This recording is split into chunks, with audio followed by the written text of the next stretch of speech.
के भन्न चाहन्छु भने एउटा आयोजक कमिटीले तपाईको नेपाल सरकारसँग अनुमति दियो हैन, त्यो नेपाल सरकारले त्यो आयोजक कमिटीलाई चाहिँ तपाईको अनुमति दियो कार्यक्रम गर्ने भनेपछि महानगर पनि त सरकार हो, सरकारले जरिवाना गराउने बेलामा चाहिँ अर्को तेस्रो पक्षलाई कुन कानुनी आधारमा टेकेर, कुन दफा र कुन ऐनमा टेकेर र उहाँले अध्ययन टोली खटाएको छु भन्नुभएको थियो, त्यो अध्ययन टोलीको चाहिँ रिपोर्ट के आयो त, के प्रतिवेदनको आधारमा उहाँले राजा ज्ञानेन्द्रलाई दोषी ठहराउनु भयो। यो कुरा चाहिँ म बालेन शाह हाम्रो मेयर हो, मैले उहाँलाई सोध्ने प्रश्न पनि लाग्छ, हक पनि लाग्छ। तपाईले कुन कानुनी प्रावधानमा टेकेर एउटा चाहिँ तपाईको लिखित आयोजक हुँदै पनि त्यो आयोजकलाई पत्र काट्नुको सट्टा तपाईले चाहिँ राजा ज्ञानेन्द्रलाई चाहिँ पत्र काट्नु भनेको निन्दनीय छ। यस्तो भयो भने त तपाईले अब हामीले एमालेले कार्यक्रम गर्यो भने भोलि कसले काट्ने हैन, माओलाई काट्ने कि लेनिनलाई काट्ने कि कार्ल मार्क्सलाई काट्ने हैन।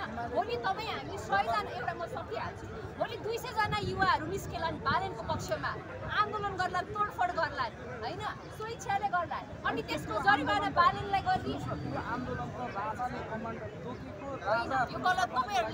तपाईले राजाको मलाई लिखित प्रतिक्रिया अभिव्यक्ति देखाउन सक्नुहुन्छ। अनि त्यसो भने त्यही कमान्डरले मलाई राजाले कमान्डर तोकेको भने तपाईहरु किन जानु भयो? त्यसो भने विश्वासै छैन, किन जानु? हामी एउटा महाअभियानमा हामीले राजाले तोकेको भनेको छैनौँ, एउटा महाअभियानले उहाँलाई तोकेको, राजाले तोकेको गलत हो, त्यही महाअभियान कमिटीले तोकेको हो। त्यसमा राष्ट्रिय प्रजातन्त्र पार्टीको तपाईको नैतिक समर्थन हो। त्यही भएर नवराज सुवेदी को हुन् त? नवराज सुवेदीले यो महाअभियानको नेतृत्व गर्नु संयोजक हुन्, संयोजकले उनलाई कमान्डर तोके। यो अभियानले नै नवराज होइन गलत होइन, यो भाष्य नै गलत चाहिँ राजाले बुझ्नको लागि भाष्य गलत बनाइएको हो। म त्यो अभियानमा नैतिक समर्थन जनाउने मान्छे, मेरो पार्टीको 2 जना नेता त्यसमा हुन्थ्यो, जानकारी त हामीसँग छ नि त, आधिकारिक जानकारी। तपाईहरूले भाष्य सृजित नगरिदिनुहोस्।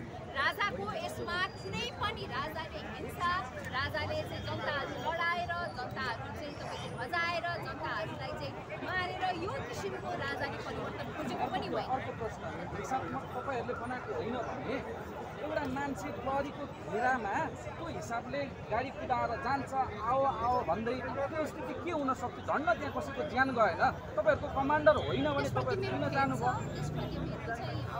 अनि हिंसात्मक बनाउन चाहिँ अरूले हात लाएर हुन्छ। यस्तो मैले भने यो हिंसात्मक गतिविधितर्फ राज्यले उक्साहट गरेकै हो। हेर्नुहोस् होइन, हामी प्रत्यक्षदर्शी हौँ, तर कुनै पनि महाअभियानका साथीहरू, त्यहाँ आन्दोलनमा हुने व्यक्तिहरूले त्यस्तो गलत गर्दाखेरि राज्यले निष्पक्ष छानबिन गरोस् न। त्यसमा राज्यका साथीहरू पनि दोषी हुन सक्छन्, हाम्रा साथीहरू पनि दोषी हुन सक्छन्। हामी दोषी निक्ल्यौँ, कोही दोषी निक्ल्यो भने त्यो कारबाहीको दायरामा ल्याउनुपर्छ भनेर यो त होस् भनेर भनिराखेकै छौँ नि। हो, यस्तो राम्रो कुरा गर्दै गर्दाखेरि प्रहरीले नियन्त्रणमा लिएर शङ्कास्पद व्यक्तिलाई छानबिन गरिरहेको छ, तपाईँहरू तत्काल रिहा गर भन्नुहुन्छ। अनि यस्तो हेर्नुहोस्, तपाईँले हेर्नुहोस्, पहिलाको आन्दोलनमा तपाईँले नहेरेको हो र, राजालाई मार्ने अभिव्यक्तिहरू नसुनेको हो र। स्वयं प्रधानमन्त्रीले आफ्नो एउटा युवा सङ्गठनलाई, एउटा आफू चाहिँ देशको प्रधानमन्त्री हुँ भन्ने बिर्सेर एउटा पार्टीको अध्यक्षको हैसियतमा तिमीहरू बाघ जस्तो झम्टिनुपर्छ भनेर भन्ने कुरा चाहिँ अभिव्यक्ति ठिक हो? त्यो पनि गलत हो। त्यो पनि गलत हो। गगन थापाले चाहिँ ज्ञानी चोर के भन्दै गाली गरेको त्यस्ता अभिव्यक्ति ठिक हुन्? उनलाई मार्नुपर्छ, काट्नुपर्छ भन्ने अभिव्यक्ति ठिक हुन्? अभिव्यक्तिकै आधारमा दायरामा ल्याउने भन्दा धेरै कुरा छ, तर कसैले कसैलाई मारेको छ, कसैले कसैलाई हिंसा गरेको छ भने त्यसलाई कारबाहीको दायरामा ल्याउनुपर्छ। तर यहाँ बोल्ने स्वतन्त्रता भएको देशमा हामी बोलेकै भरमा अब जेल जानु पर्यो भने त यो के को लोकतन्त्र? मेरो एउटा प्रश्न नि, तपाईहरु जुन विभाजन छ नि, नवराज सुवेदीलाई तपाईहरुले नमान्ने, नवराज सुवेदीले यता कमल थापा अथवा भनौँ तपाईको अध्यक्ष राप्रपाका राजेन्द्र लिङ्गदेनलाई नमान्ने, यो खालको फाट देखिन्छ के? त्यस्तो केही पनि छैन। हामीले यो कार्यक्रममा नैतिक समर्थन दिएको छौँ, तर हाम्रो विश्वास के हो भन्दाखेरि राष्ट्रिय प्रजातन्त्र पार्टीले त निरन्तर आन्दोलनको कार्यक्रमहरू गरिराखेकै हो नि त पहिलेदेखि। हामी त एउटा संस्थागत भयो भने यस्तै कानुनी प्रशासनिक जटिलतामा त एउटा पार्टीको चाहिँ भूमिका अझ सक्रिय हुन्छ, सशक्त हुन्छ भनेर हामीले राष्ट्रिय प्रजातन्त्र पार्टीले पनि नेतृत्व गर्दै जानुपर्छ भन्ने कुरा हो। तर यो महाअभियानमा नैतिक समर्थन दिएपछि तपाईँहरूले विभाजनको कुरा गरेर कुनै काम छैन, त्यसमा कुनै पनि विभाजन छैन। देशभरिको जनताहरू, यहाँ अहिले तपाईँले यत्रो सहकारी पीडितहरू देख्नुभयो, यी सबै हाम्रो मुद्दाहरू हुन्। हामी राजा मात्रै स्थापित गरेर भोलिबाट देश बन्छ भन्ने कुरामा होइन नि। हामी त प्रत्यक्ष निर्वाचित प्रधानमन्त्री हुनुपर्छ भन्ने पक्षमा हो। यो देशमा चाहिँ इसाईकरण भयो, पैसाले धर्मको किनबेच भयो, त्यो रोक्नुपर्छ भनेर हिन्दू राष्ट्र हुनुपर्छ भन्ने पक्षमा हो। यो देशमा शिक्षा, स्वास्थ्य, न्यायालय भनेको चाहिँ समान हुनु पर्यो, गुणस्तरीय हुनु पर्यो र निःशुल्क हुनु पर्यो भनेर त्यसको लागि हो। हामीले नेपालमा बसेर नेपालकै किसानले उब्जाएको तरकारी खान पाऊँ, हाम्रो किसानहरू सुरक्षित होस्, भारतको चाहिँ दिल्लीबाट पन्जाबबाट आएर किनेको तरकारी खाएर हाम्रो किसानलाई मारमा नपारौँ, त्यसको लागि हो। मिटर ब्याज मुद्दा त सही छ कि, तर राजा आउँदा चाहिँ सबै समस्याको समाधान हुन्छ भन्ने। राजा आउनु भनेको राष्ट्रपति कार्यालयले आफूलाई राष्ट्रपतिको रूपमा साझा निष्पक्ष भन्ने रूपमा परिष्कृत गर्न सक्यो। राजा त पहिले पनि थिए नि, तर राजाले जुन कदम चाले नि त्यो निरङ्कुशताको कदम। राष्ट्रपति कार्यालयले आफूलाई परिष्कृत गर्न नसकेपछि आम जनतामा अहिले राजाको आवश्यकता महसुस भएको होइन। दलहरूले राम्रो काम गरेको भए, भ्रष्टाचार नगरेको भए आज हामी किन पागल जस्तो सडकमा आएर लड्नु पर्थ्यो, मर्नु पर्थ्यो, भिड्नु पर्थ्यो? पर्दैन थियो। यो त दलहरूले सृजना गरेको अवस्था हो। दलहरूले नै यति गलत कामहरू गर्नुभयो कि आखिरमा उहाँहरूले आफूले ल्याएको गणतन्त्रलाई धरापमा पार्नु भयो।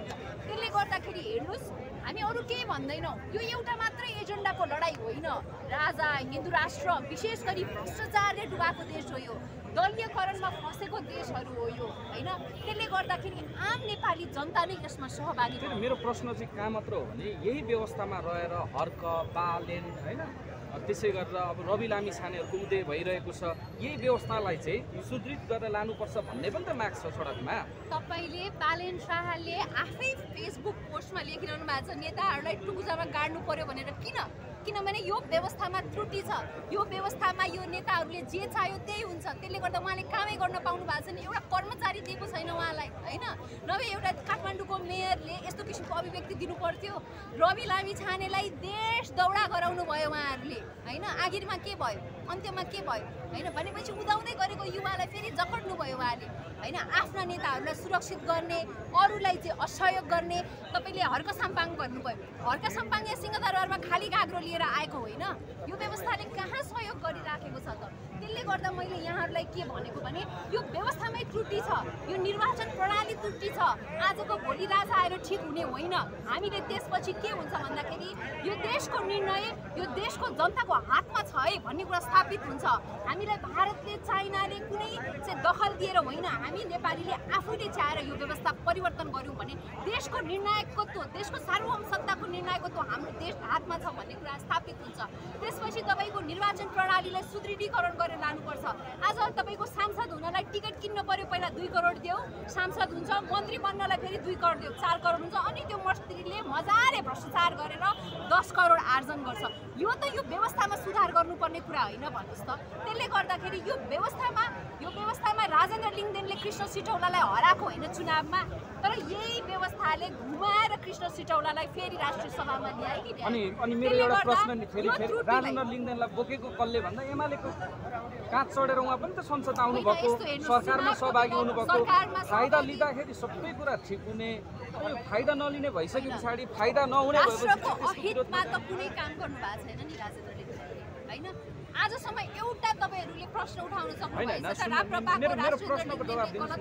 राप्रपाको राजेन्द्र लिङदेन एमालेको काँच चढेर प्रत्येकचोटि संसद भवन छिर्ने, राप्रपाको भोट लिनु भयो, उहाँमा चाहिँ त्यो नैतिकता राप्रपाले त केपी ओलीको भोट दिनु भयो नि त होइन। चुनावको गतिविधिमा तपाईँको मेल हुने नहुने भनेको त्यो यहाँ सुन्नु न, तपाईँले यो जे भने पनि कसरी गौण कुरा हुन्छ? एउटा राजावादी र एउटा गणतन्त्रवादी पनि एक हुन मिल्छ? मुद्दै अलग छ। एक हुन भने कस्तो भन्दाखेरि विचारमा एक भएको होइन हामी होइन। त्यही भएर अहिले यो कुरा आवश्यकता छ। स्वार्थीपन्थी भनिदिनुहोस् न, भइहाल्छ। विचारमा एक भएको होइन, वादमा एक भएको होइन होइन। त्यसले गर्दाखेरि यो पुरानो भइसकेको कुराहरूलाई अहिलेको होइन। अब 84मा पनि तपाईँको अध्यक्ष झापाबाट एमालेकै समर्थनमा उठेर जित्ने हुन्, यति कुरा तपाईँ ढुक्क हुनुहुन्छ। भन्नुभएको भने त मैले के भन्न सक्छु र? मलाई चाहिँ यो विषयमा जानकारी छैन। अहिलेसम्म हाम्रो पार्टीले कोहीसँग यस्तो गठबन्धन गर्ने कुरा आएको छैन र म चाहन्छु यो नहोस्। तपाईँले भनेको कुरा असत्य हुन्छ र र तपाईँहरूले भयो भने के हेर्नुहुन्छ गर्नु? यो 84 सम्म जान्छ जस्तै लाग्दैन अहिलेको जुन किसिमको चाहिँ सरकारको दमन, सरकारमा देशको अवस्था छ, जनताहरूमा भएको जुन किसिमको आक्रोश विद्रोह छ, त्यसले गर्दाखेरि मलाई त्यो अवस्था आउँछ जस्तो लाग्दैन। अब यो 21 गतेदेखि निरन्तर आन्दोलन भन्नुभएको थियो, आन्दोलन त अहिलेबाटै सुरु भयो होइन? अब जनताले तपाईँहरूलाई जस्तो केही दिन अगाडिको आन्दोलन पश्चात पनि निरन्तर होला भन्ने नै थियो, तर त्यो निरन्तर हुन सकेन होइन? अहिले तपाईँहरूको नेता कार्यकर्ताको भागाभाग छ, यस्तो स्थितिमा कसरी आन्दोलन गर्नु? हामी कहीँ भागेको छैनौँ होइन। हाम्रो नेताहरू अरेस्टमा पर्नुभयो, उहाँ भाग्न सक्नुहुन्थ्यो होला, लुक्न सक्नुहुन्थ्यो होला, तर उहाँ जनकमान्डर भएन, भाग्नु भएको छ। होइन। त्यही भएर यो राष्ट्रिय प्रजातन्त्र पार्टीको आन्दोलन भनेको निरन्तर रहन्छ होइन। अब महाअभियानको साथीहरू यसमै जोडिनुहुन्छ, के हुन्छ, राष्ट्रवादी शक्तिहरू एक भएर जानुहुन्छ। अब आन्दोलनका विभिन्न घटनाक्रम हुन्छन्, आन्दोलनका विभिन्न पाटाहरू छन्, विभिन्न राष्ट्रवादी साथीहरू छन्, सबैको जिम्मेवारी त हामीले लिन सक्दैनौँ। तर राष्ट्रिय प्रजातन्त्र पार्टीको अनुशासन, राष्ट्रिय प्रजातन्त्र पार्टीको स्कुलिङमा हिंसालाई ठाउँ छैन। हामीले अहिंसक रूपमा हामीले चाहिँ एकदमै समझदारीको हिसाबमा यो आन्दोलनलाई जनताको साथ लिएर अगाडि बढ्छौँ। मेरो एउटा अन्तिम प्रश्न नि यो, तपाईँहरूको नेत्री रेखा थापालाई मैले आन्दोलनमा देखिरहेको छुइनँ। तपाईँहरूको केही एक किसिमको विवाद पनि सुनिन्थ्यो मिडियाहरूमा होइन?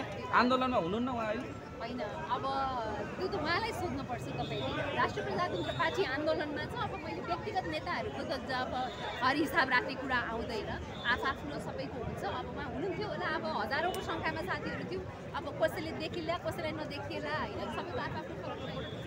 त्यही भएर अहिले यो एकदमै यो प्राथमिकतामा नपर्ने विषय भएर त्यही भएर यसमा टिप्पणी गर्न चाहेँ। धन्यवाद। हस्, धन्यवाद।